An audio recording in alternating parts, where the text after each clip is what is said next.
नमस्कार, न्यूज 24 देख रहे हैं आप और आपके साथ मैं हूं सऊद मोहम्मद खालिद। नॉन स्टॉप 9 में आपका स्वागत है। हम रात 9 बजे न्यूज 24 पर देश दुनिया की सभी खबरें आपको लगातार दिखा रहे हैं और इन खबरों में रफ्तार होती है, धार होती है, क्योंकि न्यूज 24 का मकसद ही है नजर हर खबर पर।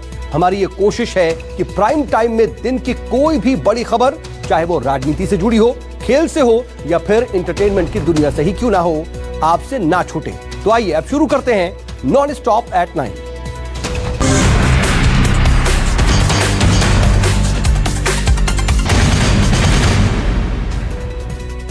सबसे पहले बात सुशांत सुसाइड मिस्ट्री की। सुप्रीम कोर्ट से आज सुशांत केस से जुड़ी बड़ी खबर आई। सुशांत के सच को अब सीबीआई बाहर लाएगी। सुप्रीम कोर्ट ने आज अपना फैसला सुना दिया, जो सुशांत के चाहने वालों के पक्ष में निकला।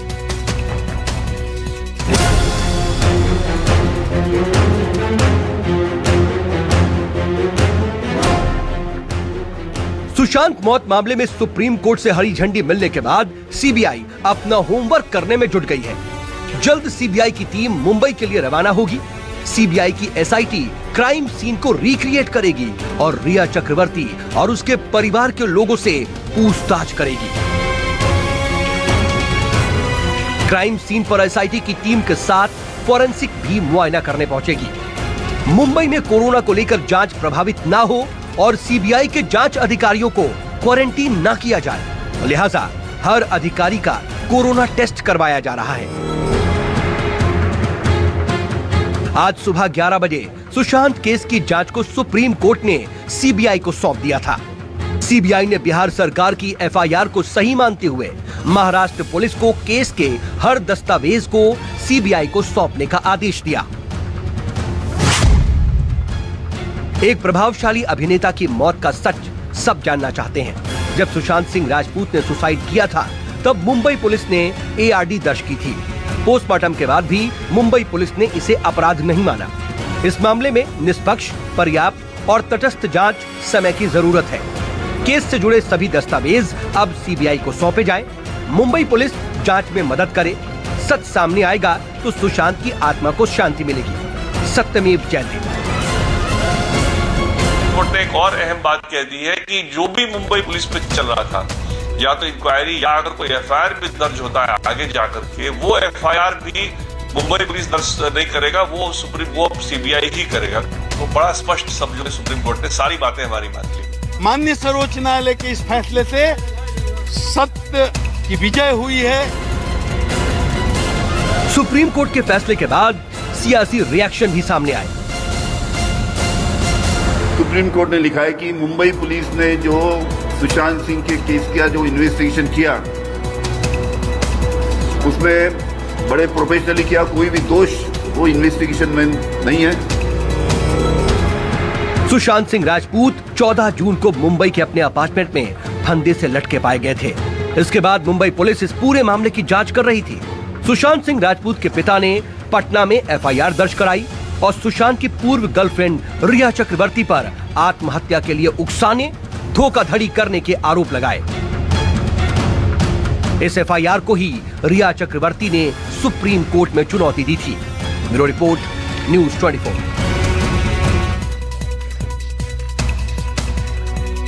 इधर कांग्रेस के अगले अध्यक्ष के नाम को लेकर प्रियंका गांधी के एक बयान से सरगर्मी तेज हो गई है। सवाल उठ रहा है कि क्या नेहरू गांधी परिवार से बाहर का होगा अगला कांग्रेस अध्यक्ष। प्रियंका गांधी ने राहुल गांधी की तरह ही परिवार से बाहर के शख्स को कांग्रेस अध्यक्ष बनाने का समर्थन किया।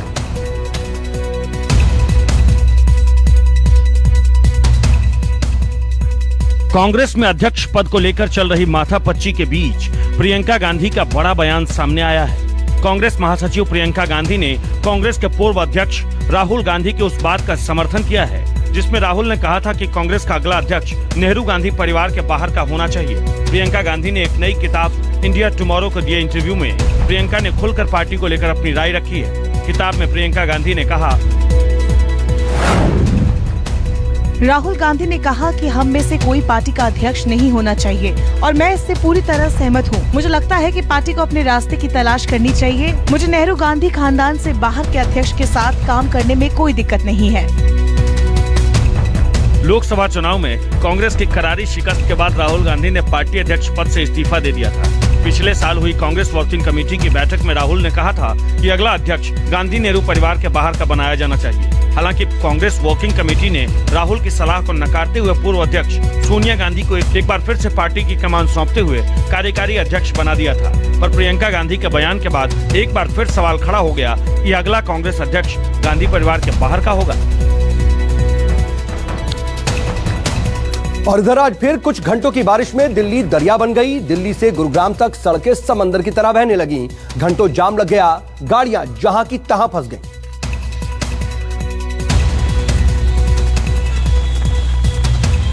तस्वीरें दिल्ली से सटे गुरुग्राम की हैं, जहां सुबह से हुई बारिश की वजह से दिल्ली गुरुग्राम एक्सप्रेसवे पर कमर तक पानी आ गया और इस सड़क पर गाड़ी चलाना मुश्किल हो गया।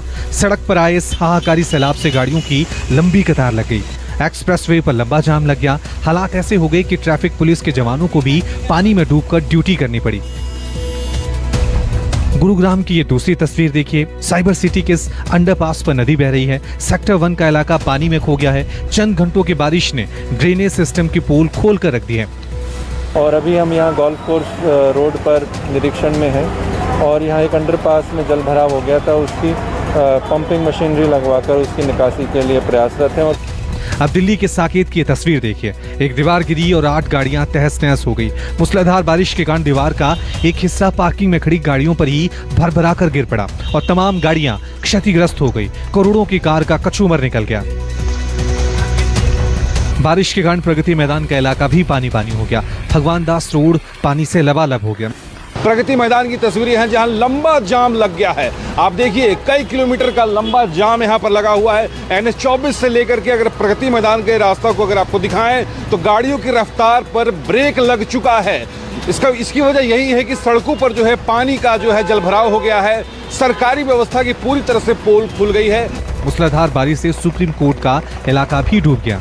देखिए कितना पानी यहाँ पर जमा है। सुप्रीम कोर्ट के बाहर का ये नज़ारा आपको हम दिखा रहे हैं। हालांकि पिछली बार जब राजधानी दिल्ली में बारिश हुई थी, ये दावा किया गया था कि जगह जगह जहां पर जलभराव होता है उसे जो है बंद कर दिया गया है। लेकिन आप देखिए कि पानी का जो जमावड़ा जो है खुद घुटने इतना हो गया।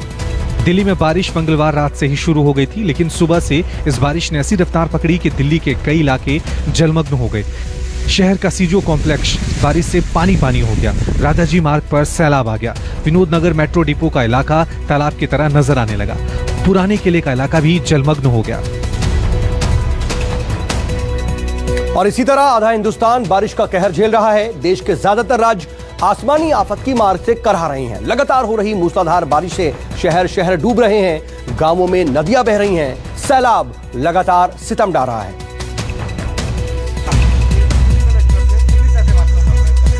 गुजरात के अधिकांश इलाके में मूसलाधार बारिश हो रही है। लगातार हो रही बारिश से मंढोड़ा नदी का जलस्तर अचानक बेकाबू हो गया। इलाके में बाढ़ के हालात पैदा हो गए हैं। बारिश के कारण सड़कों पर पानी भर गया है। लोगों का घरों से निकलना मुहाल हो गया है। नवसारी के पोसरा गांव में एनडीआरएफ की टीम ने 3 लोगों को रेस्क्यू किया है। बारिश से दक्षिण भारत का कर्नाटक राज्य भी बुरी तरह करा रहा है। बाढ़ की विकराल तस्वीर कर्नाटक के कलबुर्गी की है, जहां भारी बारिश के बाद चारों तरफ बाढ़ की विनाश लीला नजर आ रही है। डैम से झरने की तरह बहते पानी की तेज आवाज लोगों के बदन में सिरन पैदा कर रही है। अब कर्नाटक के गदग जिले की तस्वीर देखिए। लगातार हो रही बारिश के कारण पूरे इलाके पर सैलाब का कब्जा है। पानी के तेज बहाव की वजह से सड़कों और रास्तों का कटान हो रहा है। लोगों का आना जाना मुहाल हो गया है। कर्नाटक से सटे आंध्र प्रदेश की हालत भी बाढ़ से बेहाल हो चुकी है। मूसलाधार बारिश के कारण वेस्ट गोदावरी जिले के गंगोत्री नदी में उफान आ गया है और पानी सैलाब बनकर बाहर निकल पड़ा है। वेस्ट गोदावरी के कई गांव इस वक्त पूरी तरह पानी में डूबे हुए हैं। आलम यह है कि लोगों की जरूरत का सामान लेने उनको नाव का सहारा लेकर जाना पड़ रहा है। मध्य प्रदेश के डिंडोरी की तस्वीर देखिए। लगातार हो रही बारिश से गांव में बाढ़ के हालात पैदा हो गए। नर्मदा नदी, चकरा नदी समेत तमाम नदियां उफान पर हैं। लोगों के घरों में भी पानी घुस गया है। नर्मदा नदी के आसपास के मंदिर भी पानी में डूब रहे हैं।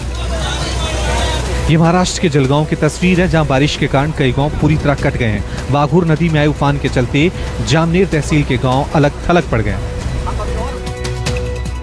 और इधर नौकरी तलाश रहे युवाओं के लिए आज मोदी सरकार ने बड़ा तोहफा दिया है। युवाओं के लिए ऐतिहासिक कदम उठाते हुए सरकार ने राष्ट्रीय भर्ती नीति को मंजूरी दे दी। राष्ट्रीय भर्ती नीति यानी नौकरी के लिए युवाओं को अब केवल एक ही परीक्षा देनी होगी। अभी तक नौकरी के लिए युवाओं को बहुत से टेस्ट देने होते थे। कैबिनेट बैठक में बैंकिंग, रेलवे और एसएससी के ग्रुप बी और ग्रुप सी के पदों पर भर्ती के लिए एक ही संयुक्त योग्यता परीक्षा को मंजूरी दे दी गई है। इस एक निर्णय से नेशनल रिक्रूटमेंट एजेंसी से एक परीक्षा, उससे उनकी तकलीफ भी दूर होगी, उनका पैसा भी बचेगा और मानसिक स्वास्थ्य भी ठीक रहेगा और एक ही परीक्षा से उनको आगे जाने का मौका मिलेगा। 2 करोड़ से ज्यादा परीक्षार्थी हर साल एग्जाम में बैठते हैं। अब परीक्षार्थी एक ही परीक्षा कॉमन एलिजिबिलिटी टेस्ट देंगे। शुरुआत में 20 में से 3 एजेंसी की परीक्षा को कॉमन किया गया है। एसएससी, रेलवे रिक्रूटमेंट बोर्ड और आईबीपीएस को कॉमन किया गया है। 12 भाषाओं में परीक्षा दे सकते हैं परीक्षार्थी। परीक्षा का स्कोर 3 साल के लिए मान्य होगा। कैंडिडेट को अपना स्कोर सुधारने के 2 मौके और मिलेंगे। सभी स्कोर में बेस्ट वाले स्कोर को माना जाएगा। साल में 2 बार 1000 सेंटर में परीक्षा होगी। कॉमन एलिजिबिलिटी टेस्ट, एक ही टेस्ट इन तीनों ऑर्गेनाइजेशन, एंड जो भी ऑर्गेनाइजेशन ये स्कोर लेके उसमें भर्ती करना चाहती है तो वो इस कॉमन एलिजिबिलिटी एग्जाम के बेसिस पे जो स्कोर्स मिलेंगे उनको लेके अगले लेवल एग्जामिनेशन के लिए वो एक्सेप्ट करेंगे। केंद्र सरकार में लगभग 20 से अधिक भर्ती एजेंसियां हैं। समय के साथ सभी भर्ती एजेंसियों के लिए कॉमन एलिजिबिलिटी टेस्ट किए जाएंगे। कैबिनेट के फैसले से करोड़ों युवाओं को फायदा मिलेगा। नेशनल रिक्रूटमेंट एजेंसी का गठन उन करोड़ों छात्रों के लिए राहत की बात होगी जिन्हें अलग अलग एग्जामिनेशंस के लिए अलग अलग फॉर्म भरने पड़ते थे और अलग अलग परीक्षाओं की तैयारियां करनी पड़ती थी। हालांकि इसकी शुरुआत 3 बड़ी एजेंसी रेलवे, बैंकिंग और एसएससी से की जा रही है और बहुत जल्द इस बाड़े में राज्य सरकार और केंद्र सरकार की बाकी एजेंसीज के परीक्षाओं को भी शामिल किया जाएगा। अपने कैमरे से गाजे के साथ कुंदन सिंह, न्यूज़ 24, दिल्ली। इधर सुपरस्टार सलमान खान की हत्या की साजिश का फरीदाबाद पुलिस ने खुलासा किया है। फरीदाबाद पुलिस ने लॉरेंस बिश्नोई गैंग के एक शार्प शूटर को गिरफ्तार किया है जो कि सलमान खान को मारने की फिराक में था। रची जा रही थी बॉलीवुड सुपरस्टार सलमान खान की हत्या की साजिश। दबंग खान को मारने के लिए शार्प शूटर्स ने रेकी की। सलमान खान के पल पल की जानकारी रखी। सलमान खान कब जाते हैं, कहां जाते हैं, कब कहां रहते हैं, हर खबर इकट्ठी की जा रही थी। पर अब वो शार्प शूटर फरीदाबाद पुलिस के शिकंजे में है। चेहरे पर नकाब ढके राहुल सांगा नाम का ये शार्प शूटर कुख्यात लॉरेंस बिश्नोई गिरोह का है। लॉरेंस बिश्नोई गिरोह हरियाणा और पंजाब में बेहद सक्रिय है और ब्लैक बग मामले में बरी होने के बाद सलमान खान को टारगेट पर लिए है। फरीदाबाद पुलिस ने भिवानी के रहने वाले 27 साल के राहुल सांगा उर्फ बाबा को गिरफ्तार किया है। हालांकि इस वक्त ये गिरफ्तारी एक हत्या के मामले में हुई है, पर पूछताछ में राहुल सांगा ने सलमान खान की हत्या की साजिश की बात भी मानी। लॉरेंस बिश्नोई ने इसको सलमान खान जो ये हमारे फिल्म इंडस्ट्रीज में जो एक्टर हैं उनकी रेकी के लिए इसको भेजा था। उसकी वजह रंजिश वो इसमें यही बता रहा है कि भाई हिरण कांड था जो सभी को पता है, उनका एक केस था, उसमें उनके बरी होने पे उसको वजह रंजिश यही थी कि भाई इसको हम अपने सिरे से कुछ न कुछ इसको वारदात करें। पुलिस के मुताबिक राजस्थान जेल में बंद गैंगस्टर लॉरेंस बिश्नोई के कहने पर राहुल सांगा इस साल जनवरी में मुंबई के बांद्रा गया था जहां सलमान खान का घर है। सलमान खान के घर के आसपास राहुल सांगा ने 3 दिनों तक रेकी की। कथित तौर पर लॉरेंस बिश्नोई ब्लैक बग को मारने के मामले में बरी हुए सलमान खान को खत्म करना चाहता है। पिछले साल एक और गैंगस्टर ने रेकी की थी और इसी साल राहुल सांगा से पहले जून में हरियाणा पुलिस ने शार्प शूटर संपत नेहरा को हैदराबाद से गिरफ्तार किया था जो अभिनेता की एक्टिविटी का पता लगाने मुंबई गया था।